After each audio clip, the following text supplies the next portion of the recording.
Roma kuno, sebuah nama yang identik dengan kekuatan, kemegahan, dan kekuatan militer. Tapi, kerajaan terbesar pun punya awal yang sederhana. Legenda mengatakan bahwa Roma dimulai sebagai kota sederhana di tepi sungai Tiber di Italia. Tahun itu 773 SM, dan para pendirinya adalah saudara kembar, Romulus dan Remus. Ditinggalkan saat bayi dan dibesarkan oleh serigala betina, kedua bersaudara ini akan membentuk takdir sebuah kerajaan. Mereka berdebat tentang lokasi dan, dalam kemarahan, Romulus membunuh Remus. Romulus menjadi pendiri dan penguasa tunggal Roma yang baru berdiri, dinamai untuk menghormatinya. Dia membangun lembaga dasar masyarakat Romawi, termasuk Senat.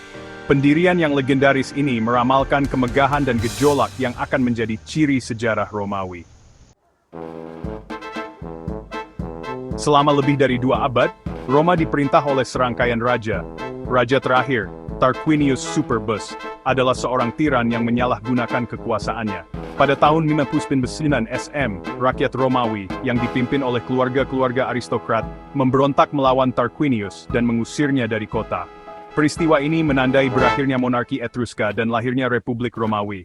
Mereka membentuk pemerintahan baru, sebuah republik, di mana kekuasaan berada di tangan pejabat terpilih dan berbagai lembaga. Tahun-tahun awal republik ditandai dengan perselisihan antara berbagai kelompok sosial dan ancaman dari penduduk tetangga. Selama masa-masa penuh gejolak inilah, fondasi kesuksesan Romawi diletakkan. Kemampuan beradaptasi, ketahanan, dan keyakinan yang tak tergoyahkan pada takdir mereka sendiri. Di jantung Republik Romawi terdapat sistem pemerintahan yang kompleks dan terus berkembang. Lembaga yang paling penting adalah Senat, Majelis, dan Hakim. Senat, yang terdiri dari negarawan senior, memegang pengaruh yang signifikan dan memberikan nasihat tentang masalah-masalah kenegaraan. Majelis, yang mewakili berbagai kelas warga negara, memiliki kekuasaan untuk memilih pejabat dan mengesahkan undang-undang. Hakim, pejabat terpilih dengan peringkat tertinggi, memegang kekuasaan eksekutif dan menjalankan keadilan. Namun, Republik Romawi bukanlah demokrasi dalam pengertian modern.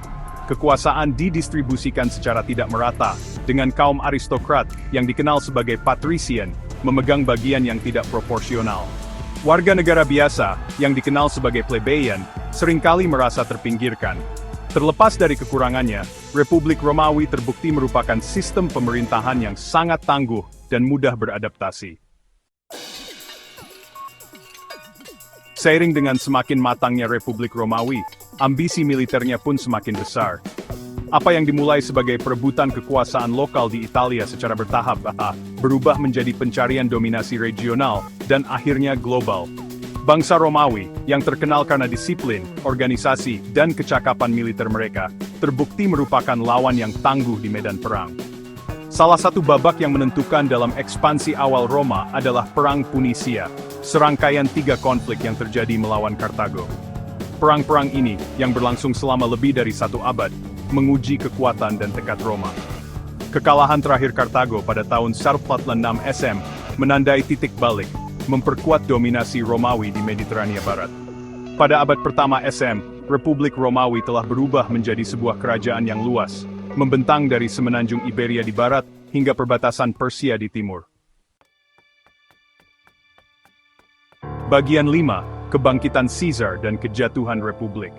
Abad terakhir Republik Romawi ditandai oleh kekacauan internal dan kekerasan politik. Konflik antara berbagai faksi dan ambisi pribadi para pemimpin militer menciptakan ketidakstabilan yang terus-menerus. Salah satu jenderal tersebut adalah Gaius Julius Caesar, seorang ahli strategi militer yang brilian dan politisi yang kejam.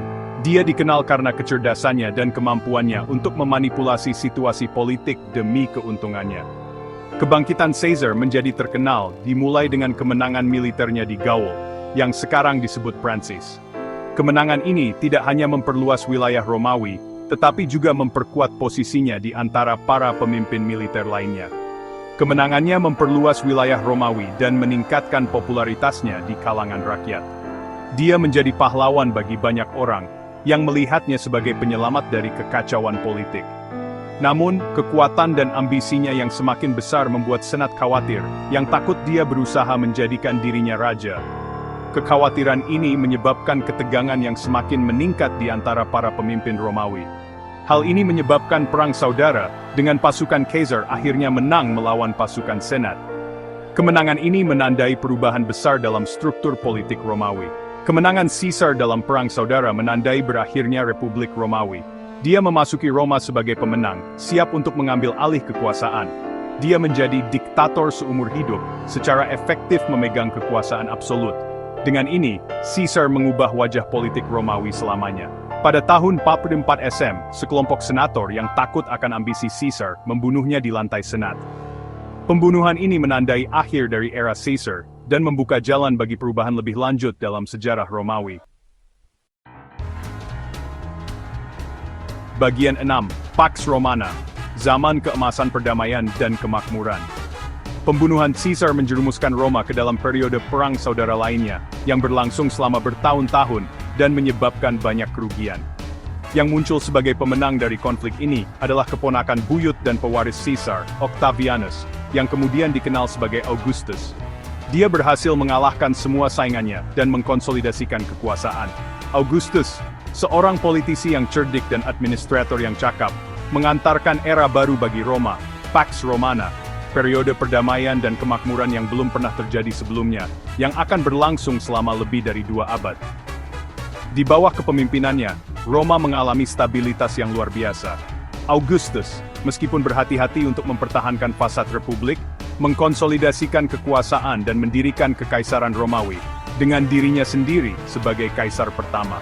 Dia memastikan bahwa kekuasaannya tidak tertandingi. Dia menerapkan serangkaian reformasi yang bertujuan untuk menstabilkan kekaisaran, memperkuat perbatasannya, dan memastikan pemerintahan yang efisien. Reformasi ini mencakup berbagai aspek kehidupan, dari militer hingga ekonomi. Pax Romana, yang berlangsung dari pemerintahan Augustus pada tahun 27 SM, hingga kematian Marcus Aurelius pada tahun 180 M, adalah zaman keemasan bagi kekaisaran Romawi. Selama periode ini, Roma mencapai puncak kejayaannya. Jalur perdagangan berkembang pesat, menghubungkan sudut-sudut terjauh kekaisaran dan sekitarnya. Barang-barang dari seluruh dunia mengalir ke Roma, memperkaya budaya dan ekonomi. Hukum dan teknik Romawi menyebar ke seluruh kekaisaran, meninggalkan warisan abadi pada peradaban Barat. Inovasi-inovasi ini menjadi fondasi bagi banyak sistem modern yang kita kenal hari ini. Bagian 7. Warisan Romawi, pengaruh abadi pada dunia modern. Dampak kekaisaran Romawi terhadap peradaban Barat tak terukur, dengan warisannya terus membentuk dunia kita saat ini. Dari hukum dan pemerintahan hingga bahasa dan arsitektur, bangsa Romawi meninggalkan jejak yang tak terhapuskan dalam perjalanan sejarah. Salah satu kontribusi Roma yang paling abadi adalah sistem hukumnya. Hukum Romawi, berdasarkan prinsip-prinsip keadilan, kesetaraan dan kepraktisan, menjadi model bagi sistem hukum di seluruh dunia. Konsep-konsep seperti tidak bersalah sampai terbukti bersalah, hak atas pengadilan yang adil, dan aturan hukum berakar pada pemikiran hukum Romawi. Sistem hukum ini telah mempengaruhi banyak negara dan masih relevan hingga kini. Teknik dan arsitektur Romawi sama berpengaruhnya. Jalan, jembatan, dan saluran air mereka menghubungkan bagian-bagian kekaisaran yang jauh, memfasilitasi perdagangan, dan memungkinkan pergerakan pasukan yang efisien. Bahasa Latin, bahasa Romawi kuno, menjadi dasar bagi banyak bahasa Roman yang digunakan saat ini, termasuk Prancis, Spanyol, Italia, dan Portugis. Bahasa ini juga mempengaruhi banyak istilah dalam bidang hukum, sains, dan agama. Warisan Romawi tidak hanya terbatas pada infrastruktur fisik, tetapi juga pada ide-ide dan konsep yang terus hidup dalam masyarakat modern. Dari sistem hukum hingga bahasa, dari teknik hingga arsitektur, pengaruh Romawi tetap menjadi bagian integral dari dunia kita. Warisan ini mengingatkan kita akan kekuatan dan pengaruh peradaban yang besar, yang jejaknya masih dapat kita lihat dan rasakan hingga hari ini. Bagian 8. Kemunduran dan kejatuhan, sebuah kekaisaran runtuh. Kekaisaran Romawi, terlepas dari kemegahan dan kekuatannya, tidak kebal terhadap kekuatan sejarah. Dimulai pada abad ke-3 M, kekaisaran menghadapi serangkaian krisis yang pada akhirnya akan menyebabkan kemunduran dan kejatuhannya. Salah satu faktor paling signifikan yang berkontribusi pada kemunduran Roma adalah meningkatnya tekanan di perbatasannya dari suku-suku barbar. Tentara Romawi, yang dulunya kebanggaan kekaisaran, semakin melemah, berjuang untuk menahan serangan-serangan ini. Masalah internal juga mengganggu kekaisaran, ketidakstabilan ekonomi, korupsi politik, dan penurunan kebajikan sipil melemahkan kekaisaran dari dalam. Terlepas dari upaya reformasi dan kebangkitan singkat pada abad keempat M, Kekaisaran Romawi melanjutkan spiral ke bawahnya. Pada tahun 476 M, Kaisar Romawi terakhir di barat, Romulus Augustulus, digulingkan oleh seorang jenderal barbar bernama Odoacer. Bagian 9. Kesimpulan, warisan abadi Roma kuno. Jatuhnya Kekaisaran Romawi adalah peristiwa penting yang menandai berakhirnya suatu era. Namun, warisan Roma kuno tetap hidup. Di timur, Kekaisaran Romawi Timur, yang kemudian dikenal sebagai Kekaisaran Bizantium, terus berkembang selama 1000 tahun lagi, melestarikan dan mengadaptasi tradisi Romawi. Kisah Roma kuno, dari pendiriannya yang mistis hingga akhirnya runtuh, adalah bukti kekuatan ambisi manusia yang abadi dan kerapuhan bahkan kekaisaran yang paling kuat sekalipun.